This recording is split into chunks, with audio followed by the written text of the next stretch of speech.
Honourable chief minister గౌరవనీయులు చంద్రబాబు నాయుడు గారు మాట్లాడతారు.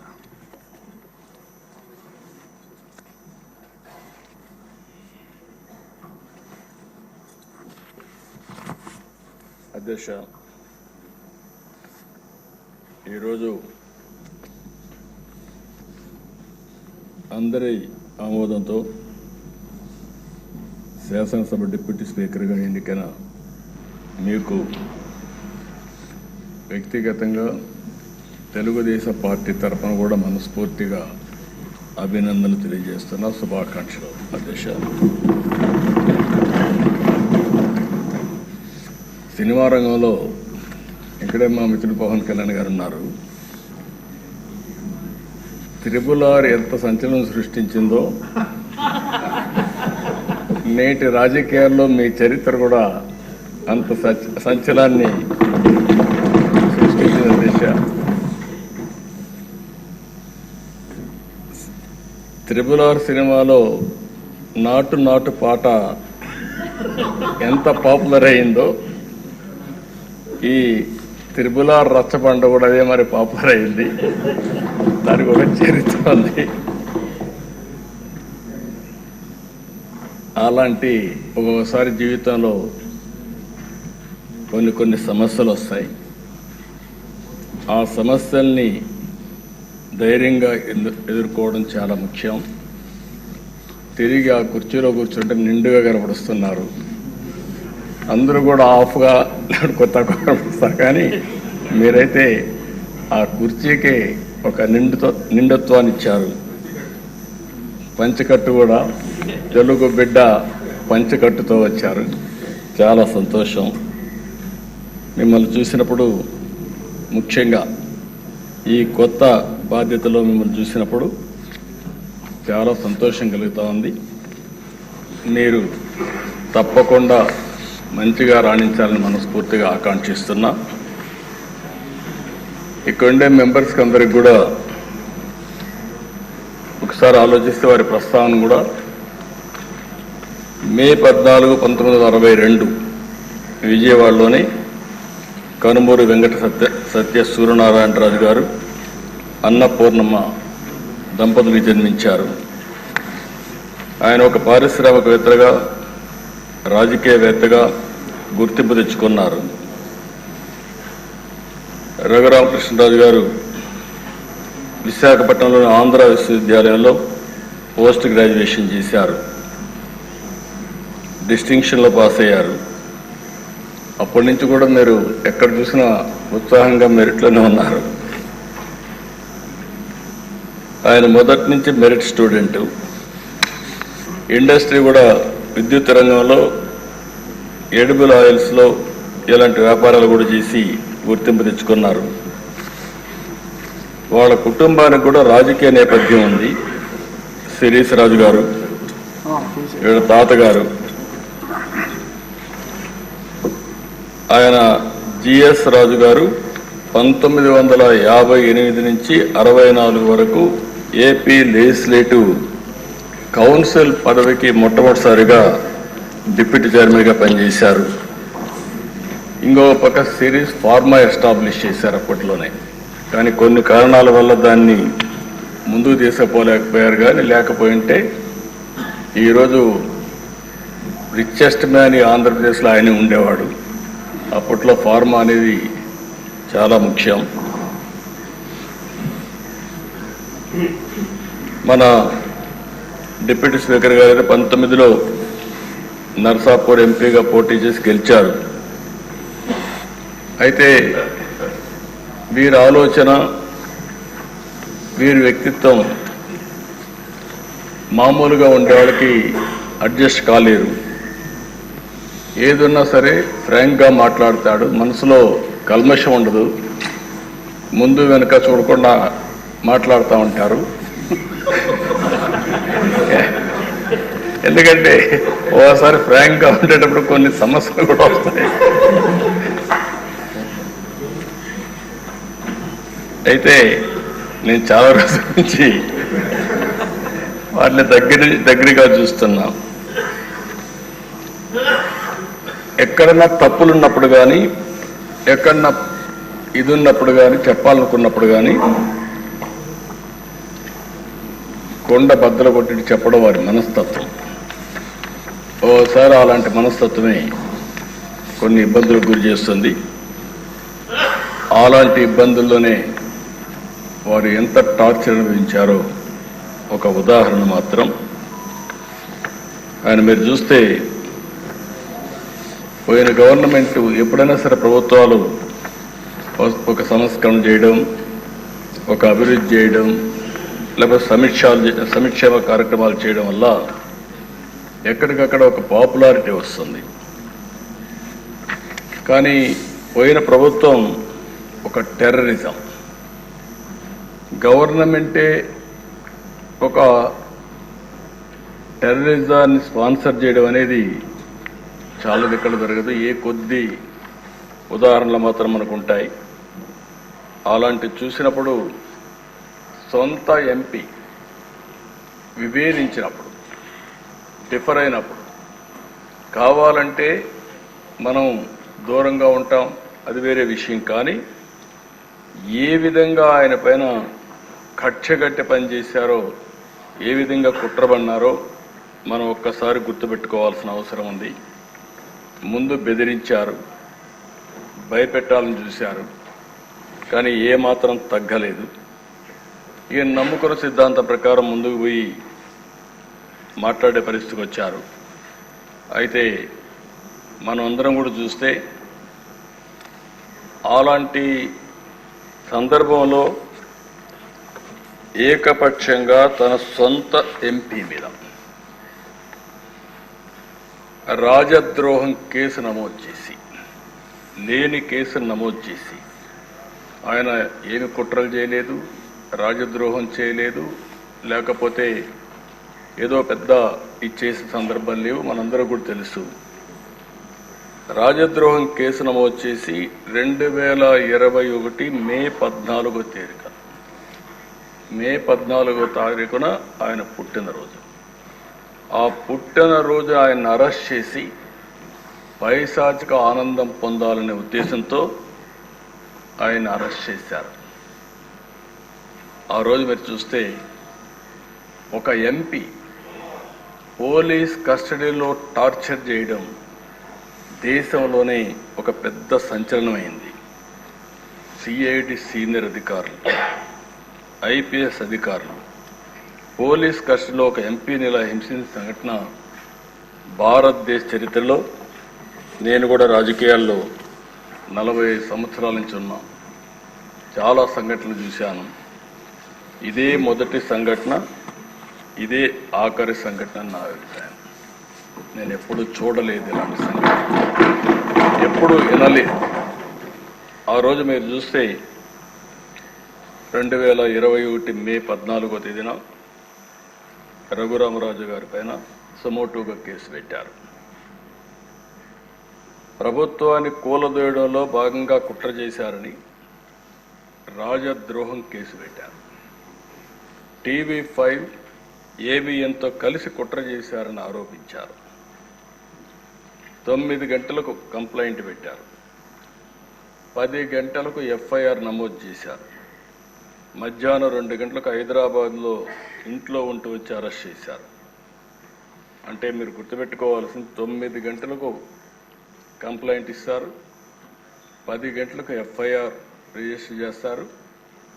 ఆంధ్ర పోలీసులు హైదరాబాద్కు వచ్చి 2 గంటలకు అరెస్ట్ చేసి అక్కడి నుంచి ఈయన తీసుకొస్తారు. ఆ రోజు శుక్రవారం నేరుగా, మళ్ళా దీనికి శుక్రవారానికి కూడా ఒక సిగ్నిఫికెన్స్ ఉంది. శుక్రవారం అయితే ప్రొక్లైన్ వచ్చి ఎక్కడికక్కడ కూల్చివేతలు చేస్తారు. శుక్రవారం కానీ అరెస్ట్ చేస్తే కోర్టు ఉండదు కాబట్టి జైల్లో పెట్టొచ్చని ప్రయత్నం చేస్తూ కరెక్ట్గా అదే శుక్రవారం ఎంపిక చేసుకొని ఇక్కడికి తీసుకొచ్చారు. ఇక్కడ చూస్తే గుంటూరు సిఐడి ఆఫీస్ వారు కొన్ని విషయాలు చెప్పారు. తర్వాత బయట వచ్చినాక నేను ఆ రోజు ఒక పార్టీ అధ్యక్షుడిగా రాష్ట్రంలో ఎవరిని అరెస్ట్ చేసినా పార్టీతో సంబంధం లేకపోయినా రాజకీయాల్లో సంబంధం లేకపోయినా వాళ్ళు ఎవరిని అరెస్ట్ చేసినప్పుడు సోషల్ యాక్టివిస్టులు అరెస్ట్ చేస్తే కూడా మళ్ళా వాళ్ళని పైకి తీసుకురావడానికి ప్రయత్నం చేసేవాడిని. ఆ పరిస్థితిలోని ఈయన కేసు కూడా నేను నేరుగా పర్యవేక్షిస్తూ ఎప్పటికప్పుడు పార్టీలో మేము మాట్లాడుకుంటూ వస్తున్నాం. ఆ రోజంతా కూడా ఆయన అరెస్ట్ చేసినప్పుడు నుంచి తీసుకువచ్చే దారిలో కానీ ఏమేం జరుగుతుందో ఎప్పటికప్పుడు మానిటర్ చేస్తున్నాం. అదే రోజు రాత్రి 5గురు ముసుగులో వచ్చి ఎంపీ పైన విపరీతంగా, అంటే పోలీస్ కస్టడీలో ఉండేటప్పుడు పోలీసులు వాళ్ళ దగ్గర పెట్టుకున్న రాత్రిలో ఈయన పైన దాడి చేయడం అనేది, పోలీసులు ఇలాంటి తప్పుడు పనులు చేయడంలో ఏ విధంగా మనసు వచ్చిందో నాకైతే అర్థం కాలేదు. కాళ్ళు కట్టేసి టిపికల్గా లాఠీలు రబ్బర్ బెల్ట్తో 5 దఫాలుగా, అంటే ఆ రబ్బర్ బెల్ట్ కూడా ఆయన చెప్పినట్టు ఆ రోజు నేను విన్నాను. అప్పుడే బైపాస్ కూడా చేశారు. అరికాళ్ల పైన, ఆ కాళ్ల పైన కొడితే అది ఐడెంటిఫై చేయలేదు. ఈవెన్ డాక్టర్స్ ఇది చేసినా కూడా ఐడెంటిఫై చేయలేరనే ఉద్దేశంతో విపరీతంగా కొట్టి రాత్రంతా కూడా ఇది చేశారు. అప్పటికే హార్ట్ సర్జరీ అయింది. గుండె మామూలుగా సర్జరీ అయినప్పుడు కొంచెం ఇబ్బందులు కూడా ఉంటాయి. అలాంటిది మంచం మీద ఎక్కి రొమ్ముల పైన కూడా ఎక్కి విపరీతంగా కొట్టి తీవ్రంగా హింసించారు. వాళ్ళు హింసించిన విధానం మీరు చూస్తే ఎక్కడికక్కడ మంచం కోళ్ళు కూడా కింద నుండే కాళ్ళు కూడా ఇరిగిపోయే పరిస్థితికి వచ్చాయి. మామూలుగా అక్కడ సిఆర్పిఎఫ్ సెక్యూరిటీ ఉంటుంది. అలాంటి సిఆర్పిఎఫ్ సెక్యూరిటీ లేకుండా పంపించేశారు. రాత్రంతా తీవ్రంగా హింసించారు. తీవ్రమైన బూతులు తిట్టారు. రచ్చబండ పెట్టి ముఖ్యమంత్రి బెయిల్ రద్దు చేయమంటావంటూ కొడుతూ తీవ్రంగా క్షోభకు గురి చేశారు. ఒక సర్కిల్ ఇన్స్పెక్టర్, హెడ్ కానిస్టేబుల్ కాపలా ఉంటారు. ఇద్దరిని బయట పంపించి అదే సమయంలో ముసుగులు వేసుకుని వాళ్ళు వచ్చి, నేను అడిగాను ఆ రోజు కూడా వారిని అడిగాను, వారిని గుర్తుపెట్టగలుగుతారా అంటే గుర్తుపట్టడానికి వాయిస్ చూస్తే ఏమైనా చెప్పగలుగుతానేమో, కానీ ఎక్కడైతే ముసుగు వేసుకొని వచ్చారు, ముసుగు వేసుకొని వచ్చేసి ఇవన్నీ వెళ్ళిపోయారని చెప్పారు. ఆ రోజు రాత్రంతా కూడా మేము కూడా జాగారం చేసే పరిస్థితికి వచ్చాం. మొదటి రోజు సాయంత్రం వరకు ఉదయం తీసుకురాలేదు, కోర్టులో ప్రొడ్యూస్ చేయలేదు. ఎందుకు ప్రొడ్యూస్ చేయలేదని మేము వాకప్ చేస్తామంటే ఇప్పుడు వస్తారు అప్పుడు వస్తారని చెప్పి కాలయాపన చేశారు. సాయంత్రం వరకు డిలే చేశారు. అంటే రాత్రంతా హింసించారు కాబట్టి ఆ దెబ్బలు కొంచెం నొప్పులు తగ్గిన తర్వాత ఐడెంటిఫై చేయకుండా ఈ నడవను కూడా నడవలేని పరిస్థితిలో ఉంటే కొంత సమయం ఇస్తే నడుస్తాడనే ఉద్దేశంతో ఆ రోజు 5 గంటలకు గుంటూరు కోర్టులో హాజరుపరిచారు. అప్పటికే మేము చూస్తున్నాం, టీవీలో వస్తూ ఉంటే అవి కూడా వాచ్ చేస్తున్నాం. మనిషి కుంటుకుంటూ నడుస్తున్నాడు, అంటే ఏదో జరిగింది అనేది వాచ్ చేసుకుంటూ ఉన్నాం. అక్కడి నుంచి ఎప్పటికప్పుడు మేము ఏం చేయాలనో లాయర్స్తో ఎవరితో మాట్లాడుకుంటూ వచ్చాం. మళ్ళీ వాళ్ళు వచ్చి చెప్పింది, వారే వచ్చి చెప్పింది, కస్టడీలో కొట్టిన విషయం కోర్టులో చెప్తే ఈ రాత్రికి మళ్ళీ మా కస్టడీకి వస్తావు, అక్కడ చంపేస్తామని బెదిరించారు. ఈ విషయాన్ని చూసినప్పుడు ఈ రాష్ట్రంలో కూడా ఇవన్నీ జరుగుతాయా అనే ఆశ్చర్యం కలుగుతుంది. అయితే మేజిస్ట్రేట్ దగ్గరికి వచ్చిన తర్వాత ధైర్యం చేశాడు, ఆ కాళ్ళు చూపించాడు. ఆ కాళ్ళు అవన్నీ కొట్టినట్టు చూపిస్తే అప్పుడు ఆ మేజిస్ట్రేటు నేరుగా ఇతన్ని ప్రభుత్వ ప్రైవేట్ 2 హాస్పిటల్కి పంపించండి, ఎగ్జామిన్ చేయించండి, ఎగ్జామిన్ చేసిన తర్వాత సర్టిఫికెట్స్ ఇవ్వమని చెప్పి పంపిస్తే వాస్తవాలు తెలుస్తాయనే ఉద్దేశంతో ఆయన్ని ప్రభుత్వ ఆసుపత్రికి మాత్రం తీసుకుపోయి ప్రైవేట్ హాస్పిటల్కి తీసుకుపోకుండా అక్కడ కూడా రిపోర్ట్ని తారుమారు చేపించి బెదిరించి ఆయన రిపోర్ట్ తెప్పించారు. ఆ రిపోర్ట్ వస్తానే 16వ తారీఖున జైలుకు పంపించారు. ఇదే సమయంలో సమాంతరంగా హైకోర్టులో కూడా ఈ కేసు జరుగుతూ ఉంది. అంటే మేజిస్ట్రేట్ కోర్టులో కేసు ఉంది, హైకోర్టులో కేసు ఉంది. హైకోర్టులో కూడా ఏమాత్రం కూడా కోఆపరేట్ చేయకుండా వీళ్ళు ఇచ్చేస్తే మధ్యాహ్నం 12 గంటలకి కోర్టు సమావేశమైంది. రఘురామకృష్ణరాజు యొక్క రిపోర్ట్ ఇవ్వమని కోర్టు అడిగింది, కానీ వాళ్ళు రిపోర్ట్ ఇవ్వలేదు. మధ్యాహ్నం ఇవ్వాల్సిన రిపోర్టు సాయంత్రం 6 గంటలకు ఇచ్చారు. దీంతో హైకోర్టు కూడా ఆగ్రహం వ్యక్తం చేస్తూ రఘురామకృష్ణరాజు గారిని స్వయంగా తీసుకురండి హైకోర్టుకి అని చెప్పారు. ఆయన ఇప్పటికే జైల్లో ఉన్నాడు, ఇప్పుడు మేము తీసుకురాలేమని మొరాయించారు. మరుసటి రోజు 17వ తారీఖు హైకోర్టులో విచారణ జరిగింది. ఇది ఉన్నప్పుడు వారి అడ్వకేటు వారితో కూడా మేము కూడా మాట్లాడి సుప్రీంకోర్టులో వెకేషన్ బెంచ్లో కేసు వేశారు. సుప్రీంకోర్టు ఇమ్మీడియట్గా ఈయన్ని హైదరాబాద్లో మిలిటరీ హాస్పిటల్, ఇక్కడుండే హాస్పిటల్ పైన నమ్మకం లేక ఇక్కడ హాస్పిటల్లో మళ్ళా తారుమారు చేస్తారు, బెదిరిస్తారు, రిపోర్ట్లు ఇవ్వరనే ఉద్దేశంతో హైదరాబాద్లో మిలిటరీ హాస్పిటల్కి రెఫర్ చేశారు. అప్పుడు కూడా మొరాయించారు. ఏదైతే ఆయన్ని ఇమ్మీడియట్గా తరలించాల్సింది పోయి తరలించకపోతే సుప్రీంకోర్టు చాలా స్పష్టంగా తెలంగాణ హైకోర్టు చీఫ్ జస్టిస్ నియమించిన న్యాయాధికారి సమక్షంలో పరీక్ష నిర్వహించి మంగళవారం నాటికి సుప్రీంకోర్టుకు రిపోర్ట్ ఇమ్మని చెప్పి ఆదేశాలు ఇచ్చారు. అందువల్ల సోమవారం సాయంత్రం 5 గంటలకు ఇక్కడి నుంచి జైల్లో నుంచి తీసుకుపోయి హైదరాబాద్లో సికింద్రాబాద్ మిలిటరీ హాస్పిటల్లో చేర్చారు. అక్కడ కూడా మేము వాచ్ చేస్తున్నాం. అక్కడ కూడా ఆ రోజు ఒక అధికారి పనిచేస్తూ అక్కడికి వెళ్ళి అక్కడ కూడా మ్యానిపులేట్ చేయాలని ప్రయత్నం చేశాడు. అది కూడా మేము పేపర్ ద్వారా మళ్ళీ ఎక్కడికక్కడ లీక్ చేసి ప్రెషర్ పెట్టే ప్రయత్నం చేశాం. సభ్యతగా ఉండదని ఆ వ్యక్తి పేరుని చెప్పడం లేదు, కానీ ఆ వ్యక్తిని తీసుకొచ్చి ఎక్కడికక్కడ ఒక పవిత్రమైన దేవాలయంలో అధికారిగా పెట్టుకుని ఎలాంటి లాబీలు చేయించే పరిస్థితికి వచ్చారు. అంటే ఎంత దుర్మార్గంగా ప్రవర్తించారో అంత దుర్మార్గంగా ప్రయత్నించే పరిస్థితికి వచ్చారు. అయితే అవన్నీ చూసిన తర్వాత నెక్స్ట్ డే 3 రోజుల వరకు ఆయన ట్రీట్మెంట్ ఇచ్చిన తర్వాత సుప్రీంకోర్టు బెయిల్ ఇచ్చే పరిస్థితికి వచ్చింది. ఇది మనందరం ఒక్కసారి ఆలోచించినప్పుడు ఇక్కడతో ఆగలేదు కక్ష.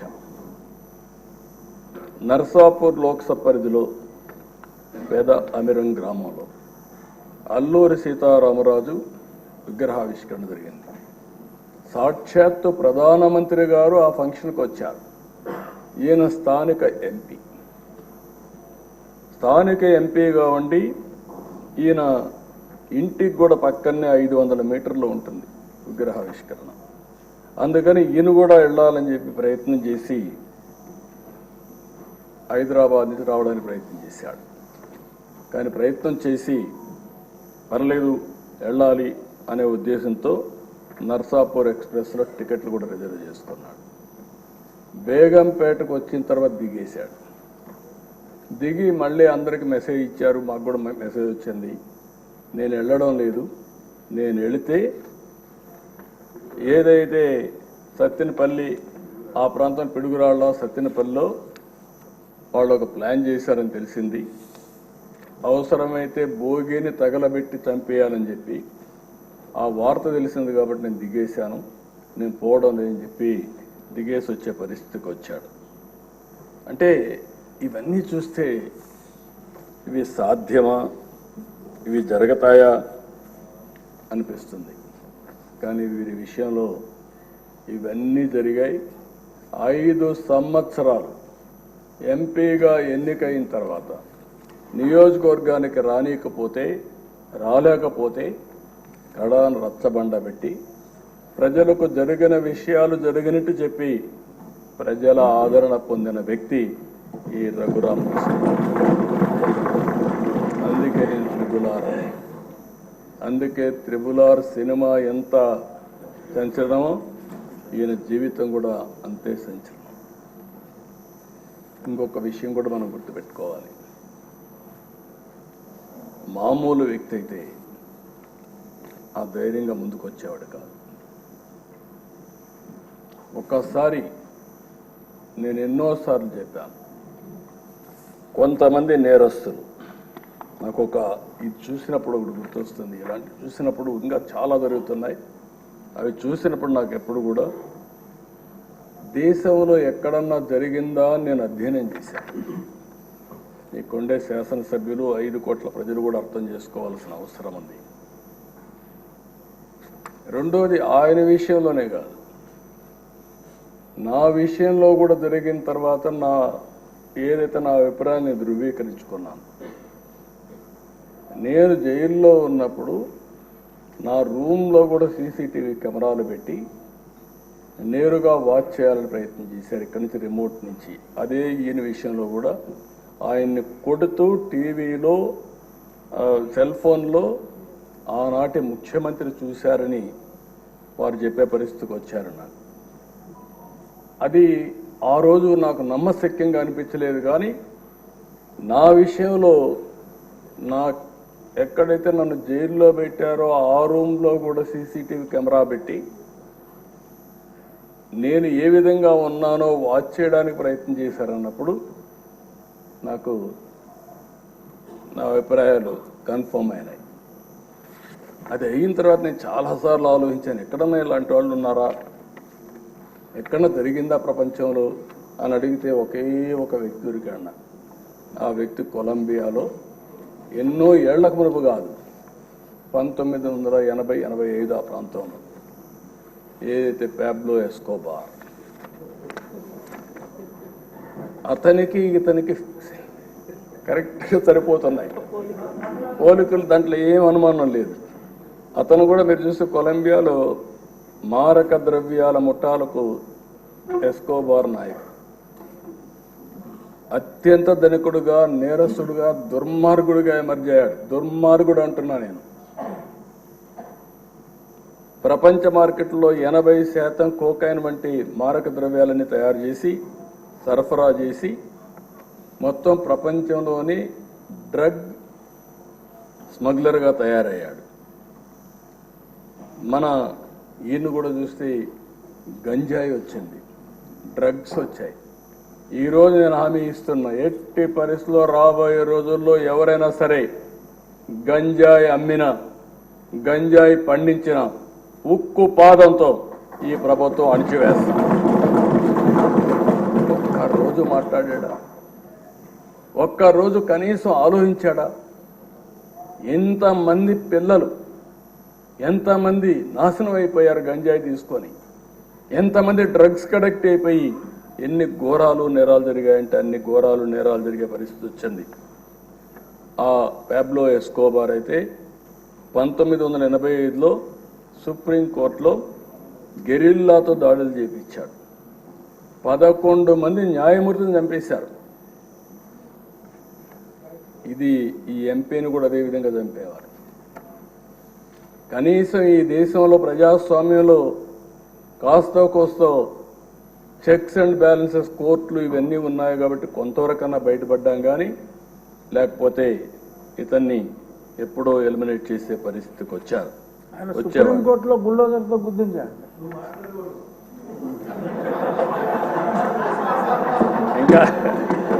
ఇంకా అలవాటు కాలేదు.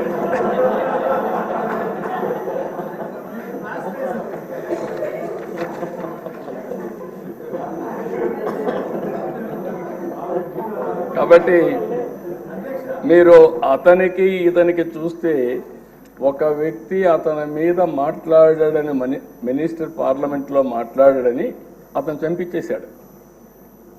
ఇక్కడ అదే సంఘటనలు జరుగుతున్నాయి. ఎవరైనా సరే మాట్లాడితే, ఎదురు తిరిగితే, లేకుంటే ప్రజాస్వామ్యంలో ఇది తప్పని చెప్పితే ఇంకా వాళ్ళ మీద పడిపోయే పరిస్థితి. శాసిస్తున్నాడు, ఎవ్వరూ మాట్లాడడానికి వీలు లేదని శాసించే పరిస్థితికి వచ్చారు. అలాంటి పరిస్థితిలో ఎదురొడ్డి ఇంకా ఎమోషన్ ఉంది, ఇన్ కోర్స్ ఆఫ్ టైం తగ్గించుకుంటారు. కానీ మళ్ళీ ఈరోజు ఒక పోరాటం చేసి పోరాట యోధుడిగా గెలిచి ఆ కుర్చీలో కూర్చున్న మిమ్మల్ని మరొక్కసారి మనస్ఫూర్తిగా అభినందిస్తున్నాను. ఒక వ్యక్తి చట్టసభకు రావడం అంటే ఎంతో గొప్ప అవకాశం. ప్రజాప్రతినిధులుగా చట్టసభలకు వెళ్ళిన వారు ప్రజా సమస్యలపైన పోరాడవలసిన అవసరం ఉంది.